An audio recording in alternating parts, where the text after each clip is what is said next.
All right, today I'm talking with Craig Smith, founder of Communion, a Kansas City movement using intentional conversation and continuing community to move people beyond surface level connection. Beyond the Yellow explores the difference between saying that we care and taking action people can actually feel. Communion raises a very closely related question. What becomes possible when meaningful connection is something we intentionally build instead of just hoping that it'll happen? Craig, thanks for joining me. Thanks for Tell having me a me. little bit about what you do. So I'm actually a filmmaker by trade. When people ask what do, I usually tell them I'm a storyteller, and that comes from this long tradition of getting in people's business. So this all started. Communion actually started when I was in Los Angeles with friends of mine uh, at a game night, but I'm off in the corner having a deep conversation with some people, and we actually just needed an intentional space to do it. So over the course of time, I would get people together and ask one central question, and that question would really just be an opening, almost like a the catalyst for a lot of stories to be told within Mhm. these gatherings. So that's really how I came to do this. And so far, we're at 31 gatherings to date, and we're here in Kansas City and meeting new people all the time. That's awesome. So, for someone encountering communion for the first time, if Yeah. they come up there, what actually happens between walking into one of the gatherings as strangers and leaving, having created something together that didn't exist before? It's a great question. When people walk in for the first time, they usually don't know what to expect. So we have everybody sign in, and we make it clear that if you don't want to be photographed or videotaped, then wear a sticker. But once people get into the circle and hear the question, it's usually like, uh, how can I put it? It's that moment during a first date or an interview where you're trying to feel things out. So it usually stays pretty surface level. And then as one person shares and then another, and then someone challenges, and mind you, the rule here is we don't try to fix people. So at a certain point, and I usually will call it out, there's a shift when the walls just start to gradually start crumbling all around and everybody's being authentic and sharing things that they either have never shared or never explored within themselves, and that's scary to do.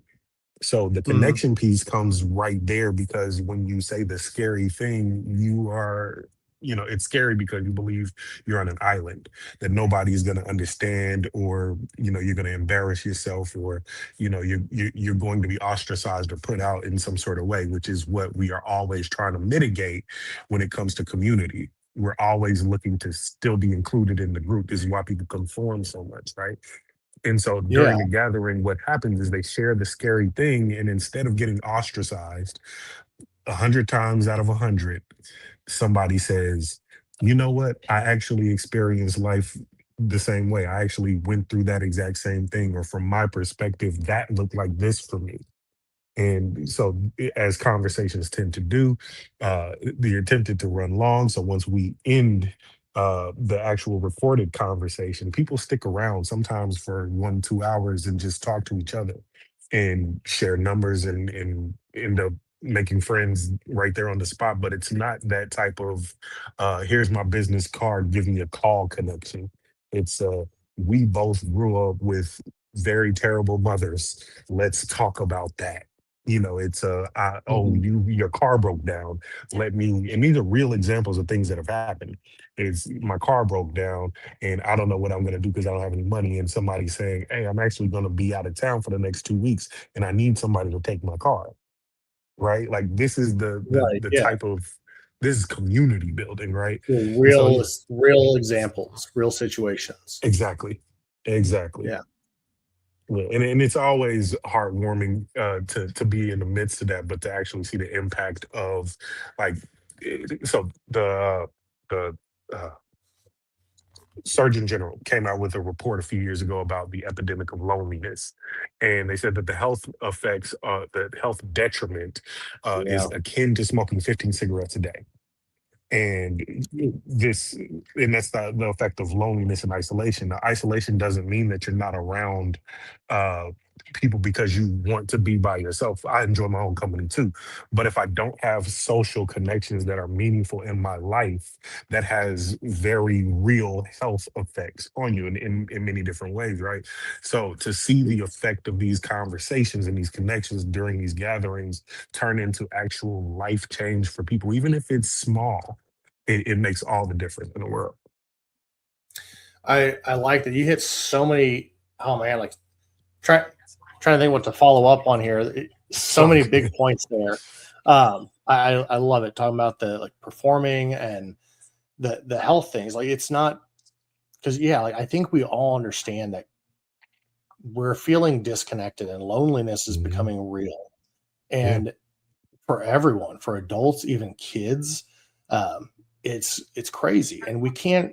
It's one of those things you don't really define. We can't say this is the thing that's causing it, mhm, but we know it's happening, yeah, and it is very impactful. It hurts people a lot more than we want to realize. You know, we're yeah, just now realizing how much mental health affects our mhm, physical and right. spiritual, all of that. Uh, One of the questions I want to ask you here is so when I looked on your site there, you were saying that it's a participants should feel, I think it was remembered, like they should feel themselves remembered. And what does Mhm, that mean to be remembered by people mhm, who did not know you when you entered the room? yeah. So this kind of goes into some dare I say esoteric beliefs that I have. I think we all Mhm. carry with us a signature that we leave on the world. There are some cultures that when they look at divinity, they talk about it as energy that anyone can carry, right? So Right. in a way, when like you and I having this conversation, we'll remember aspects of how it is that we exist in the world, even if we don't, correspond with each other outside of this recording, Mm. because you carry with you this signature that I can pick up on. When you're and it's more impactful and Yeah. more powerful the more time you spend with someone. When somebody comes to a gathering, the way that a person might make you feel will be so impactful when they're sitting next to you that you in essence absorb some of whatever that energy is. And it's not to get so far into like frequencies and chakras, and that's not what I'm saying. It's more about the when you hear a quote from someone, before we started, you quoted your pastor, right? Yeah. His job is to make you remember, is to make you remember the thing that you not only signed up for and believe, but also to make you remember the identity that you're supposed to carry with you. So when Yeah. somebody's in a gathering, you're once a person leaves, it's my hope, and I think we've uh, got confirmation that people remember that they were seen, remember that they were uh, recognized through somebody else's story. So Right. as a person, I might never know this person's name, but I remember the impact that they left on me. I remember that they have a similar story to mine, and as time goes on, that moment in history, like Steve Jobs said, make a dent in the universe. That moment in history still exists, and I if we like speak that. it or if we don't, it's still there. Yeah. Yeah. And that's interesting that you say it because that is something that I feel like every culture has something like that. You know, the energy that we all share, whether it's the Chinese talking about chi, even Mhm. Christianity, the Holy Spirit, like Yep. it's Mm. involved in all of this. And it's interesting. The more you dive into stuff, you realize how connected we are. Yep. And then, yeah, the material world creates all this disconnect within that. Mhm. So, Yeah. uh, what is so when you guys go through and you're working on this stuff, what is the actual mechanism that you guys use between an honest conversation and this collective like evolution? Like, how do you, when you're having these conversations, is there any kind of structure or is it just, hey, let's Mm. come in and we all talk? Mm.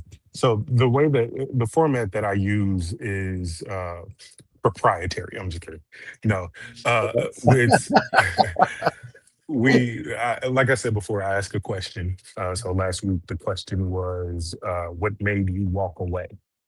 And Mhm. people, we pass around a microphone, actually two microphones, and people share. And I encourage people to, if they know someone can go deeper into whatever it is that they've been saying, because it remains on the surface, and you're curious about whatever it Yeah. is that might be informing whatever they just said, you can encourage them to go deeper. But the only rule, the one rule is we're not here to fix people. So me as a facilitator, a lot of times I have to go first and put Okay. myself out there. And last week it was me talking about my journey out of Christianity and why I left, right? And why it Mhm. hurt, in order to ask everybody else to share whatever it is. And so individuals started talking about why they left their hometown and why they left certain relationships. And I'm having grown up in church and around pastors of different kinds and ilks, the one thing that I always respected was when they let people be people. They would say it in different ways, like, "Oh, we're gonna let the spirit move," or, "I feel the spirit telling me to do this." And I think there's some element to that in how I facilitate these gatherings as well, because the question was, "What made you walk away?" We ended up having most of our conversation revolve around red flags and deal breakers within Mhm. relationships. And a good portion of that time was spent defining what we mean when we say certain things. And that's really at the heart of what I'm trying to do as a facilitator, is to get to the epistemology of things, like, why do we think the way that we think? And uh, Right. and so if I'm trying to do anything, I'm trying to take care of people, make sure that others feel like they have the space to talk, and then get to the bottom of why you said the thing that you said the way you said it. Have you ever thought about it? And then usually the rest of the gathering, they they take it and run with it. I like that. I like that you know, it's funny when you said that, like, why did you leave? My Mhm. first question was like, well, what does that mean? Why did you leave a situation, a Yeah, person, all this? yeah, But I actually like that it's very open. yep. Like you said, just focus on any of those things because really the reasons you leave one is Mhm, pretty much the same kind of boundaries and other things that affect all of it. You know, mhm. uh, Yeah, I that's really actually a like. pretty big component in these. I don't provide context for questions. So I've asked, who's bad? Where do you escape? What's the most significant thing that's ever happened? What was life supposed to look like? Uh, where are we missing the beauty? What made you walk away? However you hear the question is how you hear it. And I like. that usually sets the stage for some very interesting talks. So it's directed enough to keep things from getting derailed, but open enough that it allows people to just be themselves and say Yep. what's on their mind. I Yep. I like that a lot because yeah, it's hard sometimes you have conversations where it seems like it's so pigeonholed Yeah. that you can't talk about things that are really on your heart, but you don't want to make it so open that oh, we're just going to talk about whatever comes Yep. up. That's why the You facilitation is so important. Like in jazz, they say if you want to improvise, you got to know the music. I know the Yeah, music. We know how to have a conversation. And so if we're gonna like, there's a there's a real easy way to make it derail, and sometimes I mean it kind of comes off the rails, but there's mhm. also the humor involved and the humanity to say, why did we go in this direction? Let's leave it there, or let's go back over here and let's come back to that, right? It's very good that you pointed that out. Yeah, you kind of found that sweet spot. Yep. It seems like I really like that. Um, so another question I want to ask you here is, all right, you have this idea and you built this community to do this. Uh, what was the moment for you where the disconnect and the need became personal enough that Mm, recognizing it was just no longer sufficient. And what mm. made you say, "Hey, I'm going to take responsibility for doing something about this"? You talked about it, like back in college, but was there like a moment where you said, like, "Man, I'm creating this. I'm doing this." Last year, well, I had been holding these gatherings out of curiosity, but I've always sort of believed in the mission since the first time I did it in 2022. And, over time, there were different insights that I would get. The first gathering, somebody said, "This is what church is supposed to feel like." Then it grew into, well, maybe this is a way that we can show the world how to converse with each other, because this was right after lockdown ended, post George Mhm. Floyd, like uh, yeah, Biden had been elected. It was like, contentious times, and people were Oh yeah. talking past each other, right? But when I moved back to Kansas City, and when I was talking to um, people in these gatherings, that would come across, but I knew that we needed more structure. So last year, my mother passed away, and her brother, my uncle, came up from Los Angeles and told me I needed to start an organization of some sort because I was working for others, and that was really the catalyst. So almost a year to the day that he and I had that conversation was the the point that I knew that this had to be something structured and offered to, you know, people in a large way. Yeah. Interesting. That's so it's been something that's been working kind of lightly for a while on your heart, Yeah, and then yeah, like that. And during COVID, yeah, that period, yeah, there was so much disconnect, and like you mentioned, people talking past each other, all the time. and uh, it's so hard to see that. I talked to you a little bit about this beforehand, but I see that so much in our society on any level, whether it's political, whether it's health, whether it's anything. People Mm-hmm. are focused on saying what they want to say and not trying to listen to each other, Yeah, not trying to find what is that common ground yeah, that we can all figure out. And I have this thing I do with some of my people where I go, "Hey, if we're gonna," because I love talking about that stuff. I love yeah, talking about it. It's hard to find people that want to have a real thoughtful, open conversation. mm-hmm. And I do this little thing where I say, "Hey, let's talk about this, and we're gonna have a competition to see who can go the longest without disagreeing. Like how can we find who can stick with where we agree the most?" Mm-hmm. And it's interesting when you get someone who plays along with that, because then you have conversations where you go, "All right, well, here's," like I was talking to someone the other day about it was actually health stuff, and Yeah, they're saying like, "Oh, well, you got," I don't want to get into politics here, but you had one person was saying that, like, "Hey, this the new stuff, RFK and all these new mm-hmm. things they're saying are corrupted, that they're getting paid off to say this stuff." And the other person was going, "Well, no, no, that wasn't happening, but that was happening when Biden was in." Okay, And it's like, okay, so we can both agree that these organizations are not infallible. right. We can both agree that they Mm-hmm. can be influenced by outside things that don't necessarily have to do with health. Yeah, And people being like, "Okay, like, yeah, yeah, that makes we can agree on that part." yeah. What are the biggest barriers that you see right now that you guys are facing in, or I guess, well, early on? What were the biggest barriers up to this point that you've come across?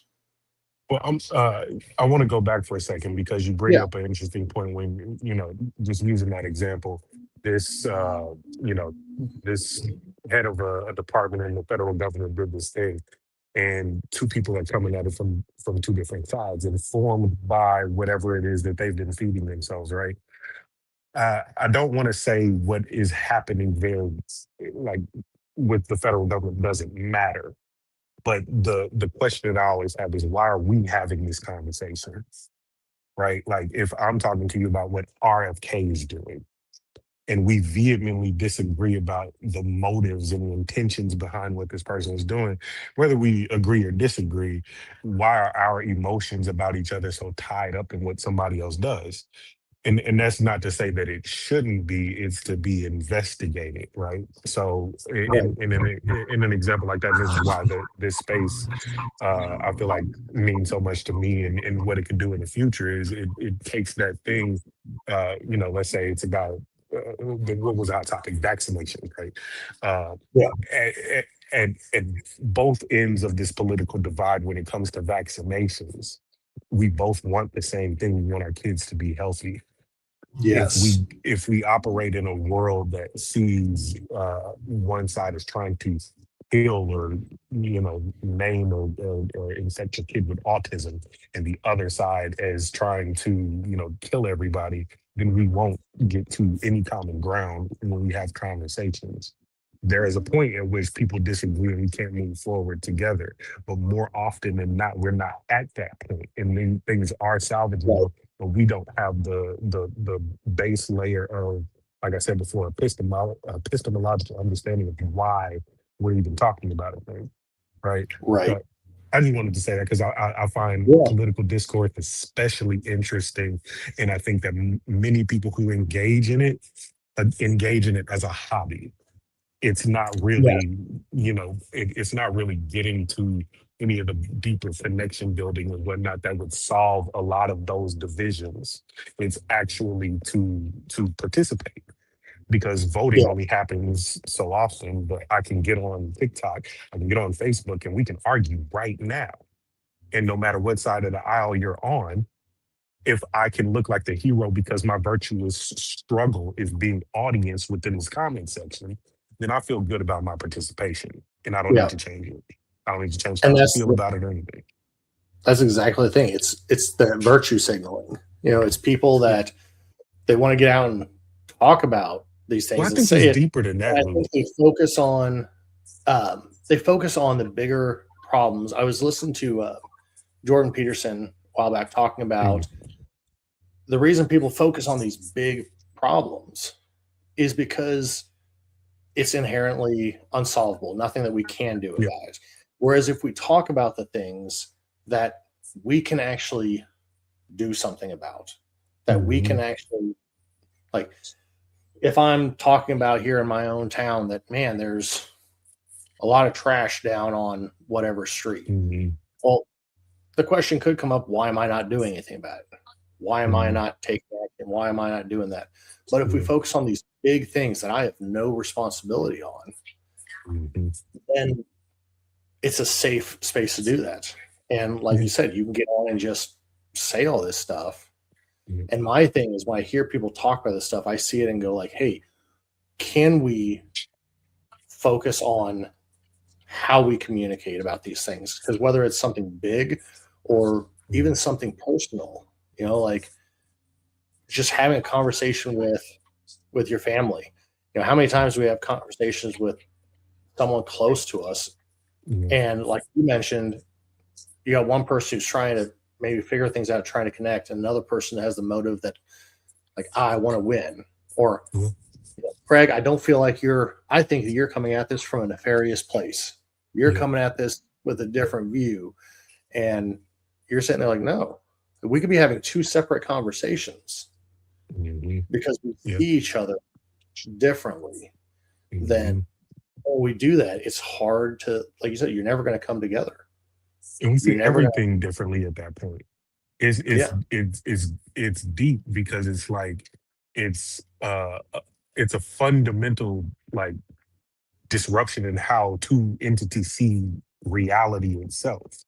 But that comes from yeah, somewhere, and it comes from a place of being informed by what will make you feel most heroic. A person who virtue signals is a person that sees the world as needing to be saved from something. And if I align with what I think will save it, I am now a part of the righteous, uh energy that's flowing through the world as opposed to those evil people over there. Hmm. Yeah. And I And when didn't we stop, answer your other question. I'm sorry. was that? I didn't answer your other question. My apologies. Oh, that's all right. But yeah, let's talk about that. What struggles have you come across? Well, the power went out at the building that we utilized last Sunday. That was Okay. a big one. Uh, and it was 15 minutes before the doors were supposed to open, and everything just shut off. Presumably because everybody had their AC on. It was 100 and something degrees, right? But we roll with it, and I think that was indicative of the the the the how can I put it? That pointed out how easy it is just to have intentional conversation, because usually we've got lights and we've got projectors and we've got music and we've got displays and all kind of stuff, but this time there was none of that. So we just had to move everything around and sit and have our conversation. I think me looking at myself before entrepreneurship, something like that would have derailed the whole thing. I would have asked everyone to go home. But Yeah. the thing that I've learned along the way, whether it was music for film and television, filmmaking, writing, whatever it is that I participated in, it's never opportune. Like never, even on our best day when we go in and everything is set the way that we want it, like something is not right. And I'm just ADHD enough to figure out what that not right thing is. But it's always a matter of managing yourself in the world. It's the ocean. It's not, Yeah. you know, Legos, right? It's actually it is kind of like Legos. Anyway, but it's the ocean, right? You're out there Yeah. and you're on the tide and you're doing whatever you can to stay afloat. And sometimes that water is calm, sometimes it's choppy, but you're still there. And I think it's Yeah. for us with communion and as an entrepreneur, the biggest thing that I've had to learn is that being in the game is success. Like the next gathering that we have is on Sunday. The fact that I can say that confidently means we're being successful right now. Our Right. metrics might not look like what we need them to be at all times.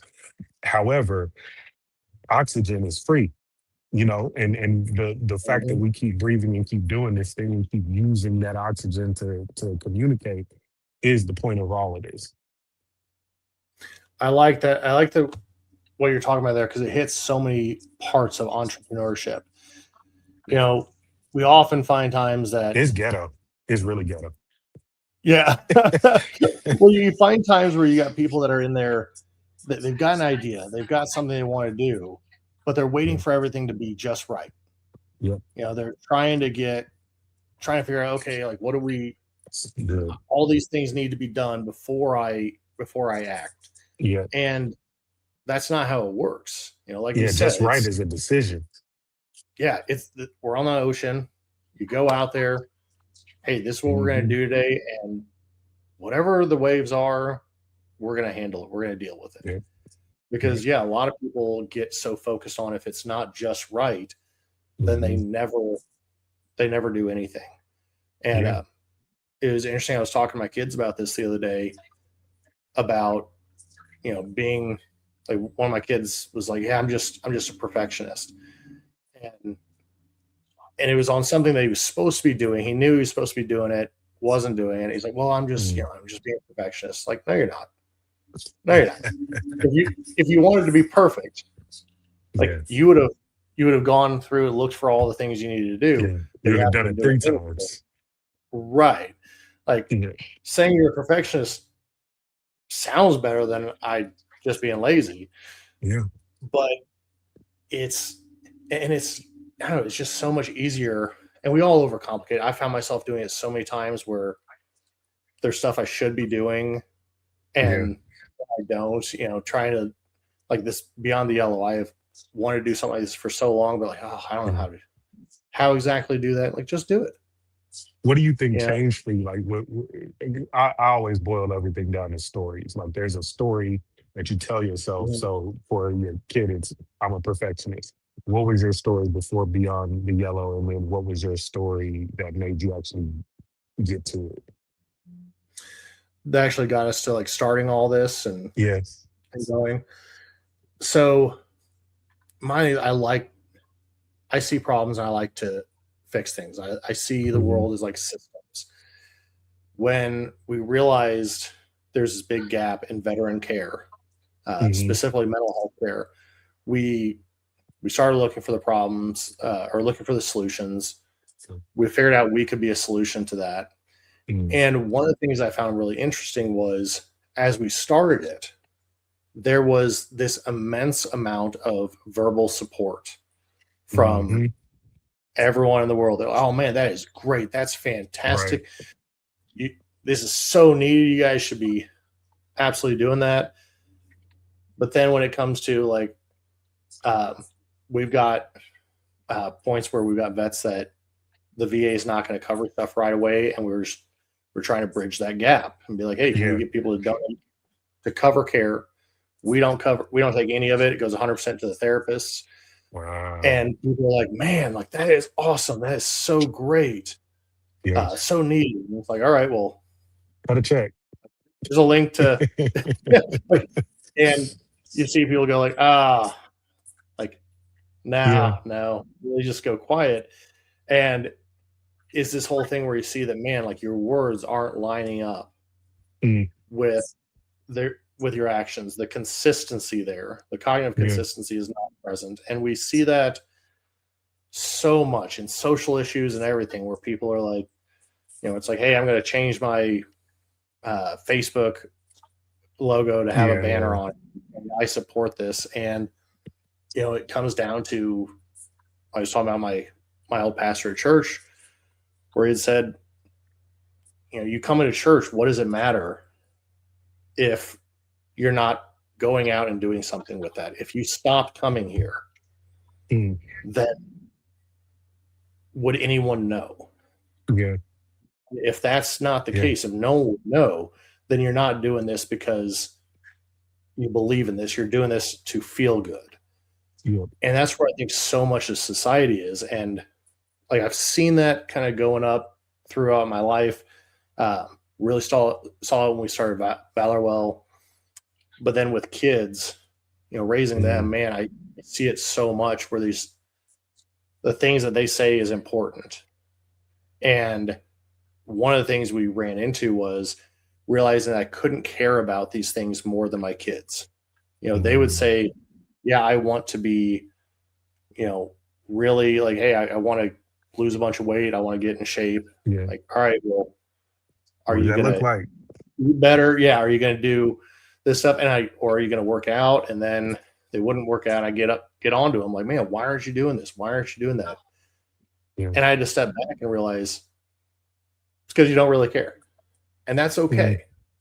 Like, Yes. I'm not going to force that. I will, Yeah. it's like, I'm going to give you the compass. I'm going to give you the map. I'm going to, Yeah. give you the tools. And if you're saying, hey, I want to go north, and then you decide, hey, I'm going to start heading that direction. I go, all right, is that north? Nope. That's Hmm. south. Like, Yeah. so that's That's not going to such take you a where you need to go. I go, yeah. Like, all right, cool. You go yeah. Now you're just going that way. right. And that's Wow. I where think I that's so started realizing, interesting. yeah, I'm I started sorry. realizing how much, no, you're good. Um, I realized how much everything in our society is about just complaining about the problems, Hmm. about saying that we want the result, but Yeah. no one's advocating for the effort. No one's out Yeah. there advocating for people to take accountability for responsibility.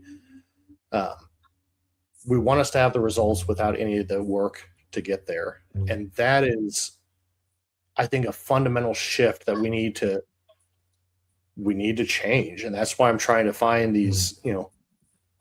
find organizations like you guys where we're out Mm. there, you're saying what needs to happen and you're doing it. You're Yeah. taking action. And that's what people need to see. When we highlight that, when we focus on those things, rather than focus on the people who are just loudly complaining Mhm. about it, then Yeah. that's what will help our kids see those Mhm. things. They'll give them the right role models. Yeah. That's what really got me. We're like, man, we've got to do this. Someone has Right. got to create a way to highlight this Mhm. stuff. Yeah. Yeah.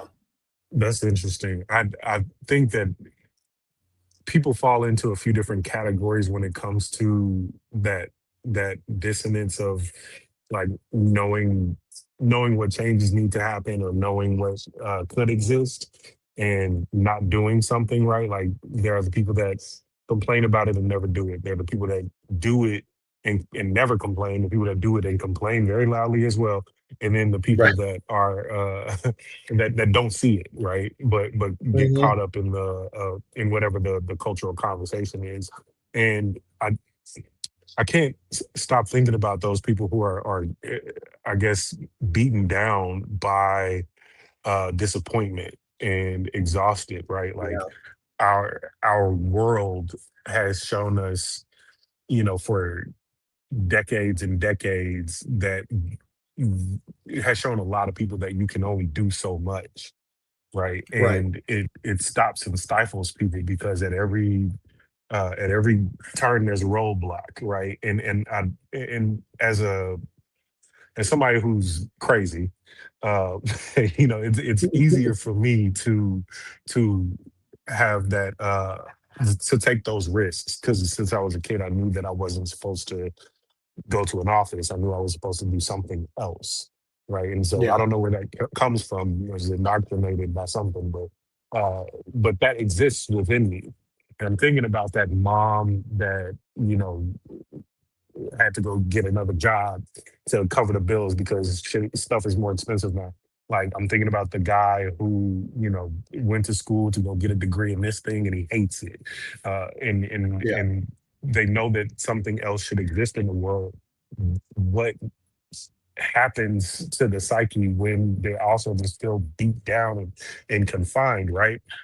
And it always comes back to, like I said before, it comes back to stories. Yeah. There's the arterial cingulate cortex is this thing that is continually recreating reality, and once reality doesn't match whatever our simulation is in our brain, things become so uncomfortable that we either try to recreate the conditions that we're accustomed to, or we become very, very depressed. And Yes. for anybody on their entrepreneurial journey, right, like that is the balance that's the tightrope that you walk. Is like, do I get up and go send emails and finally do my freaking taxes? Like that's depressing, right? And there's also some stuff that's like, wait, I have to be responsible for all of this now. And those are that's one set of issues. And then the other set of issues is just the identity around it. Like, who am I if I do these things? The fear of success is really just not wanting to give up your old life. Like, Yeah. who will I be if I talk about wanting all this money? Where would that money go? Who would that money benefit? Because if you want riches and fame, you got to pay more taxes and you got to deal with more people. That's just how it's going to go. Building Yeah. community the way that we've tried to build it, I think confronts a lot of those spoken beliefs or spoken Mhm. dissatisfaction with the world because you get to see the things that you say reverberated back to you. You get to see yourself in the mirror, and that's what people do for each other. So if I'm complaining about how the world is, but I won't change it, and then I see somebody who's not complaining about the world and doing a whole lot of good, what's the difference between us? What's the disconnect? And how much more would my life be enriched by, being more and more honest about the things that I say that I want? Because, like, the kids, Yeah. my kids, they talk about wanting this, wanting that all the time. And I'm always like, no, you don't. You don't want Yep. it. And but again, for Yeah. entrepreneurs, we've kind of been beaten up enough to understand, like, don't, like, to want something is to sign up for a bunch of stuff that you don't see coming. Right. But most people, they don't see it. No, and that's where like again, like so much society, I feel like they're teaching kids to do whatever, just do what makes you happy, do Yeah. what feels good, and rarely does the things that make us feel good in the moment, like rarely are those the things that serve us later. Yeah. And that's one of the things, I've I say like this is what I do as a parent, and it's probably wrong, like most things that I've thought were right at one point, and then you realize like Yeah. no, no, that was not good. But one thing that I started doing with them is, I tell my kids all the time that frustration happens when expectations and effort aren't in alignment. Yep. So and it doesn't matter whether it's me or them, if I expect myself to get this outcome, but Hmm. I'm not putting the effort to get there, then of Hmm. course I'm going to get frustrated. If I'm expecting them to be up here and they're not, then Yeah. yeah, like, it's going to cause frustration. So it's like, guys, you can either, like, if you tell me this is your goal Hmm. and you're not willing to put the effort to get there, then yeah, I'm going to get frustrated. Hmm. So then I need to either drop my expectations, which is not necessarily a bad thing, Uh-huh. you know, or you need to up your I'm efforts. crazy. No, I don't drop Yeah. expectations. Yeah, Well, I think the thing for me is just I've trained myself to expect frustration. right. Just work Well, hard. with my kids, what I started doing is so every week we sit down and we have a conversation about goals. And it used to Ooh, be that's good. really, really regimented, and now it's moved into just a dialogue. Now that they've Mm, learned how to do it, and what we started doing was I had these uh, papers we print out, and hey, you have to put a goal down. And I always mm, tell them like, listen, I don't care what your goal is, you set your goal. I want mm. no part in This is creating your goal. whatever Yeah, it is, right? Because otherwise, it leads to performance. yeah, So, like, set a goal. It needs to be a long term goal, something that is yeah. at least a year out. You Mm, have to put why it matters to them. Like, what that's is this good. matter to you? And not like it has to be internal. It can't be, well, I want to be great at football so that my friends will think I'm cool. Or Mm, no, it has to be internal. Then they create a short term goal, some kind yeah, of benchmark that is less than 3 months away that says, hey, this is the goal. right. I'm on track. Show me I'm working on there. Right. And then we go, all right, so you did all that. Now write down what things are in your control to get Mm, there. And what's interesting is first times we were doing it, there were some points where like, well, I know this goal that I've got, there's nothing really in my control. mm, Okay, then that's not a valid goal. Like, I will tell you, mm, it's yeah, find a way to adjust a that, because fantasy. if you can't do anything Yeah, to achieve it, then you can't work towards it. That's just a cop out. mm, So I yeah, come up with that, and then all right, this week, what's the action steps you're going to do? right. And the action steps, that's where it gets real specific. Not just, well, I'm going to work out 3 days a week. Like, it needs Mm, to be, what 3 days are you going to work out? mhm, What exercise are yeah, you going to do? Um, like, real simple. That way, at the end of the next week, we sit down and we go, all right, how did your action steps go? yeah, Well, you said you were going to do this. Did you get it done? Did you not get it done? And right. if you didn't, what barriers did you encounter? What can we do about them? And then do you want to change either the goal or the action steps for the next week?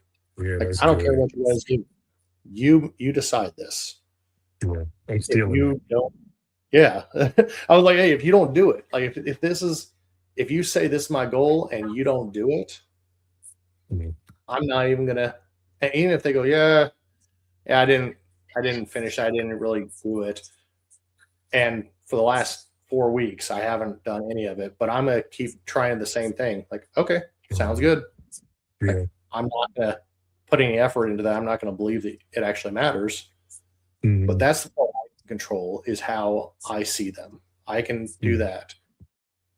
But what was interesting is I noticed one time, uh, it was it was actually amazing. My daughter came up to me, and she was she had a goal to, so she's got dyslexia, and she's working Right. on a reading app that helps her with that every day. She was doing So cool. her other goal was to have an A in math, and she was doing extra problems every night. She was working out every day so that she could get on the cheer team, and then she was doing something every day to work on like emotional regulation.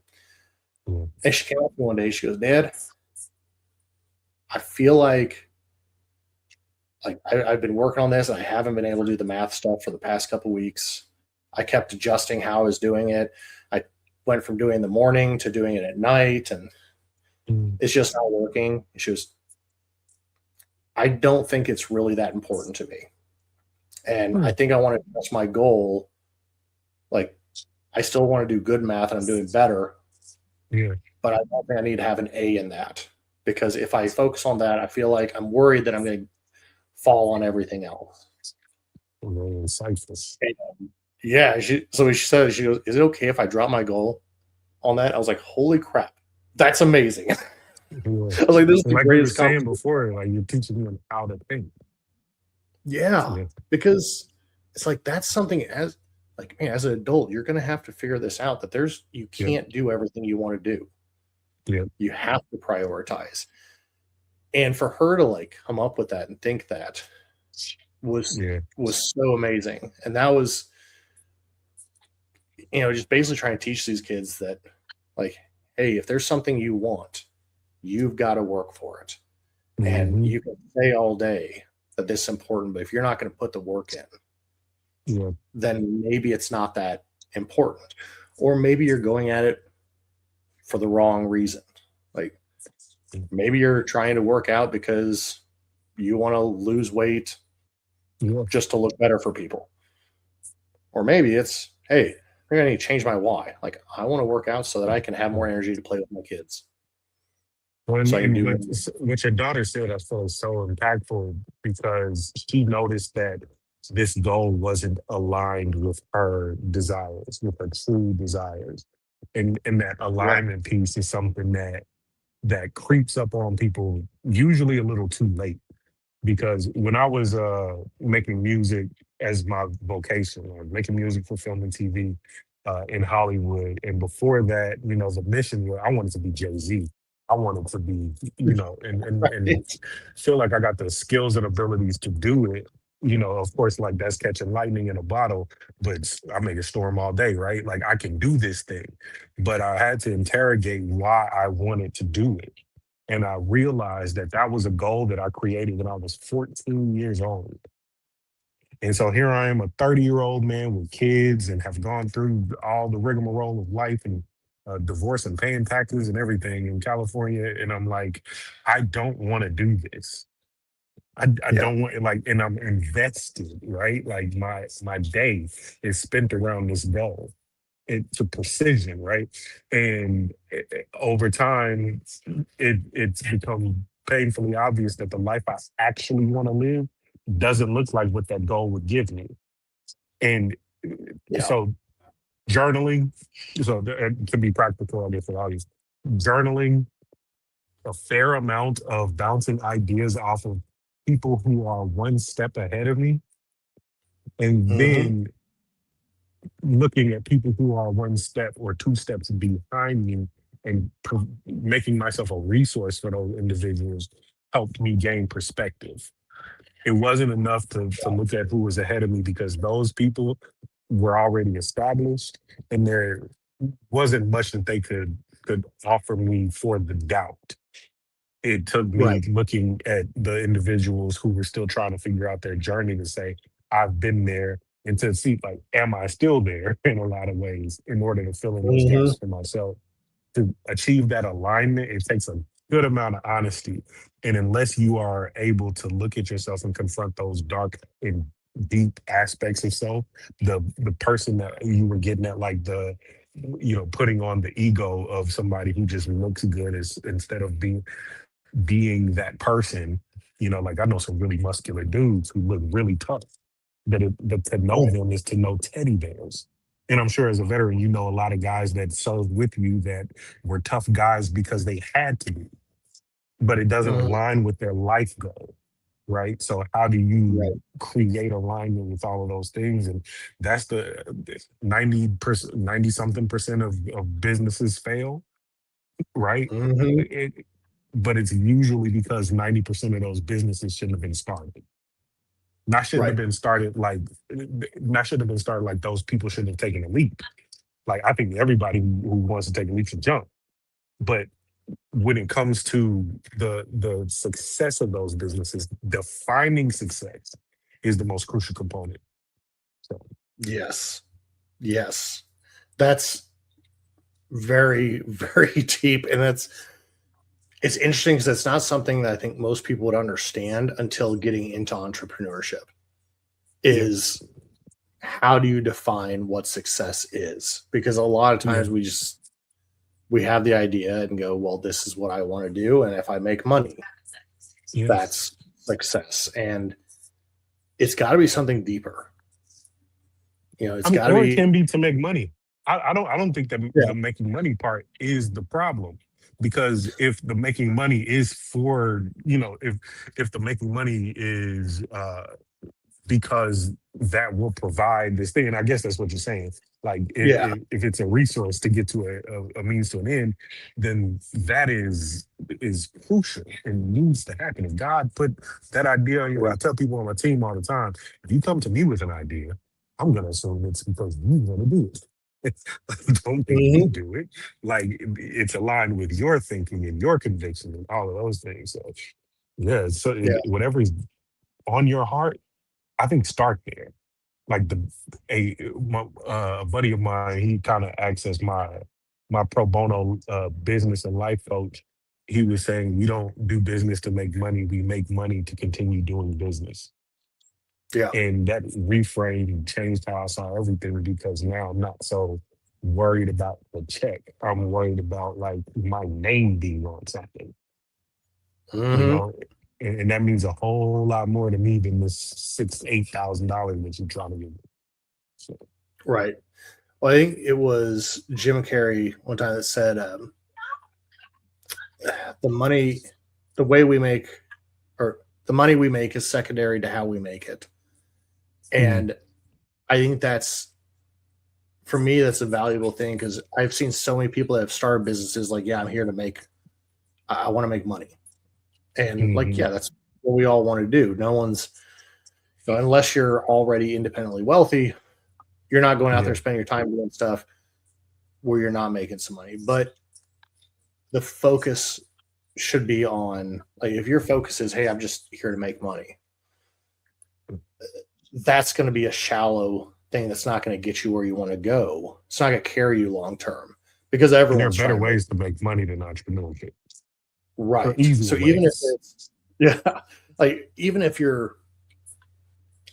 you want to be, if all you want to do is, hey, I want to be an electrician because I think I can make a lot of money doing it. Well, your goal needs to be to provide the best service, the best um, Mhm, work for the customers. yeah, If you're wanting to, yeah, you have to think about what the people need, what's needed, what value can I bring, mhm, and what that deeper thing is, because the money will come if you mhm, provide value, if you go after something that your yeah, heart is in. Because if you don't, man, that as you know, there's so many times in entrepreneurship that you can make a lot more money doing other stuff. And if your yeah, goal is just to do that, you're going to get burnt out mhm, so fast. yeah, And and that yeah, hurts. It hurts worse it, than, or that hurts just as bad as being broke. yes. So for you, like we talked about, the mindset and some of the struggles when you started communion, when you started doing this, did you have anyone, did you have any of those moments where you felt like you were going to have support from people that you didn't have, or any kind of those, I would say that the social struggles with entrepreneurship that Mm, came up that you just feel like, oh man, maybe this is not where I need to be? I'll say it was probably me. I, Mhm. I I I deal with a lot more. Um, I deal with a lot more isolating myself and seeing how much I can do on my own than asking people for things. To the point that even Yeah. when somebody pledges support, I don't believe it until I see it. Like I think that's also just a byproduct of my professional life. I grew up in the music industry, and none of that's real. And so it's like Hmm. if the money's not in hand, I don't think it's happening. If we're not sitting at the table talking about it, I don't think we're having a meeting. If we're so how much of this can I do on my own, and then I had to open it. So I think it was more myself keeping other people at bay, than it was people pledging support and not giving it. Because once people started to actually, I mean, we have people come in maybe every other week and say, "Yeah, I'm coming back and bringing 10 people." They never do. They never do. Never. But- and that's fine. Stop It's just over promising. right. But I mean, like you were talking about earlier, like there's the frustration piece. It's when expectations don't meet effort, and sometimes our expectations of the world or of ourselves or of you know of capitalism are too high, and then sometimes our effort is too high.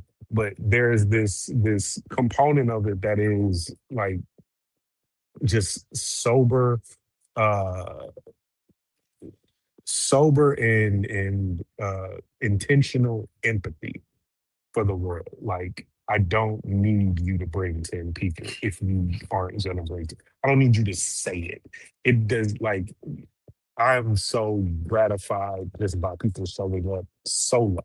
I'm gratified by being, willing or being able to tell their story, having a conversation with you Beyond the Yellow, right? Like, I am gratified by all of these things. So, like, pledging support to me is a bonus.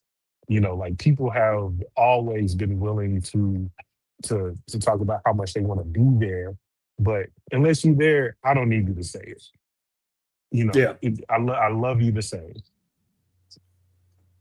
that's that's a good way. I like what you said about there. The having gratitude for what you have, for Yeah. gratitude for them being here, because I think that's such an important thing for not just entrepreneurship but happiness in the world, is being happy for what we have. And you can want more. There's nothing wrong with that, but Mhm. But acknowledging being and having happy that there is more is a different thing too.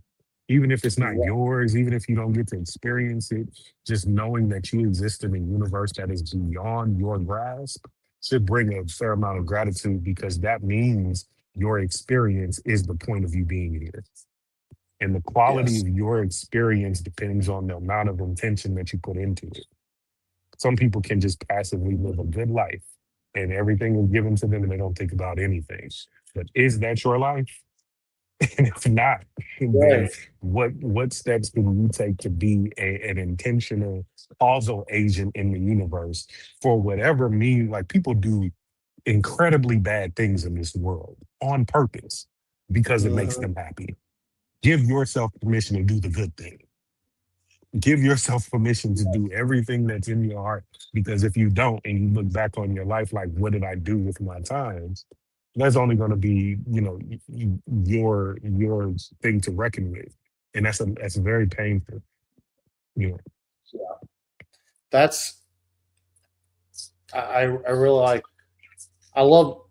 I just love listening to you talk. The way you talk about things. Uh, appreciate you that.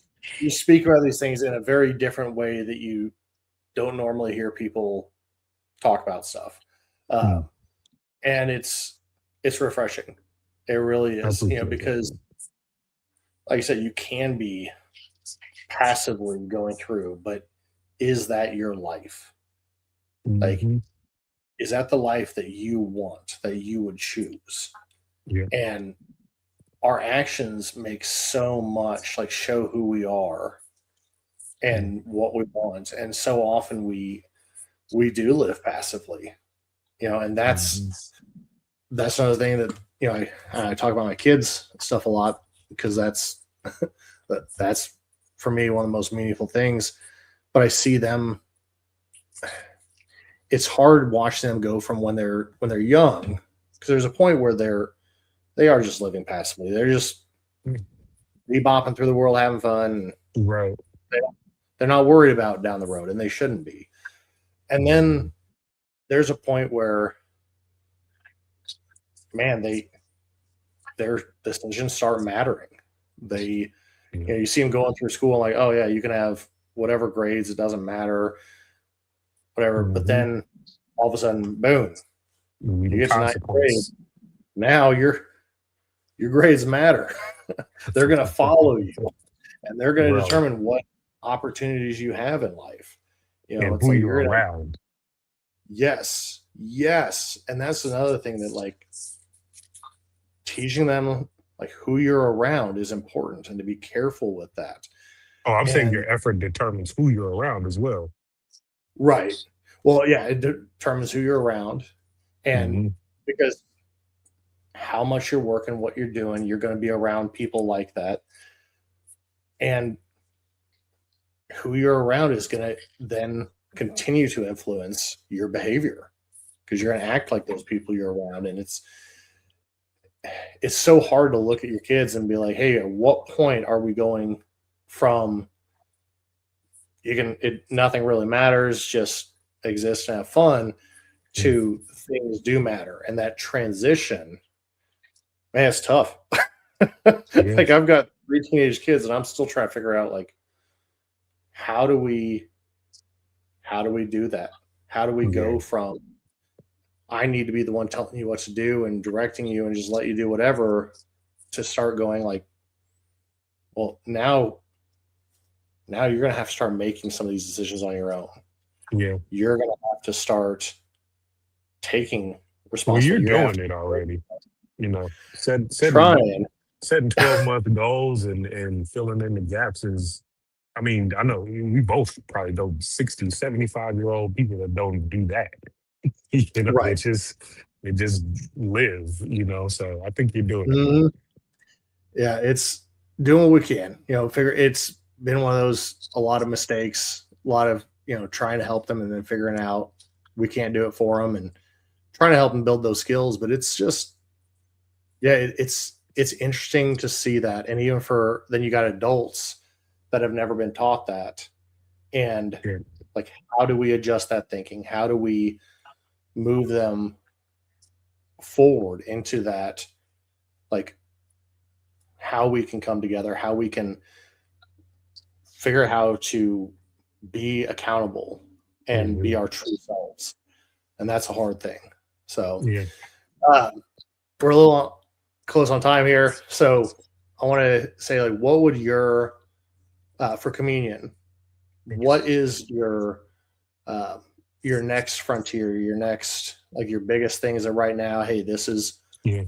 where we're wanting to overcome, and where we're wanting this to go?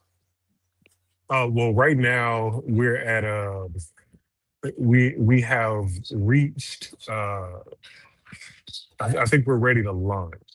We got really good at throwing these gatherings, and that was sort of the point of the first few this year. And so now the team and I have been talking about building capacity. So that looks like putting out more stories, because that's the two sides of this are the gatherings, which is open for anyone to come, Sundays at 6 p.m. in Kansas City. And then there is the storytelling component, where we take the insights from these gatherings and the people and tell stories based on what we hear in these gatherings to the rest of the world, uh, in order to shape narrative, in order to create shared language, and things like that. So really, is building capacity, and that involves money. So right now, we're a 501(c)(3. So it's looking for grants, looking for individual givers who might give large, donations and whatnot, so that we can actually create the capacity for what we do, so that the main gathering, which I'm facilitating, becomes a broadcast. Think like Oprah meets you know, so you take Oprah, but with people as the stars, and and then creating other gatherings based on how we conduct our conversations at communion, because there's a style and method to it, and a way that people should feel when they leave. So how do we turn what we do every Sunday into the thing that we put out into the world that might inspire the coffee shop I'm in, or the workplace, or a group of veterans, or you know uh some entrepreneur groups, to have life conversations that suss out a lot of the things that people don't talk about but are valuable data points in every sector, and make this a multiplying thing. So that's where we are now, just uh, rolling or building the scaffolding for what that looks like. Nice. And for someone watching this, if you had someone that they've got an idea of something that they want to do in the community, whatever that Yeah. community is, they've got this idea and they're scared to Yes. step forward, scared to do it. Mm. What would be the thing that you would say? It's like, hey, this is Mm. with a mindset shift or something. Like, what would you say to encourage them Mm. to drive forward that and to start taking action? I think the biggest thing is to lower the stakes. If you are if you work at an insurance agency, and your dream is to open up a restaurant, maybe you need to moonlight as a cook, or as a server, or as a host, and really soak up what that energy is like, because all of this is baby steps. The Even if it seems like it happens all at once, I made innumerable songs before I started making music for film and TV, and ended up quitting my job in Kansas City and moving my entire family to Los Angeles. I had 10 gatherings before we started the nonprofit, 10 gatherings in 2 states, and probably some in between, before we actually like incorporated this thing as an organization.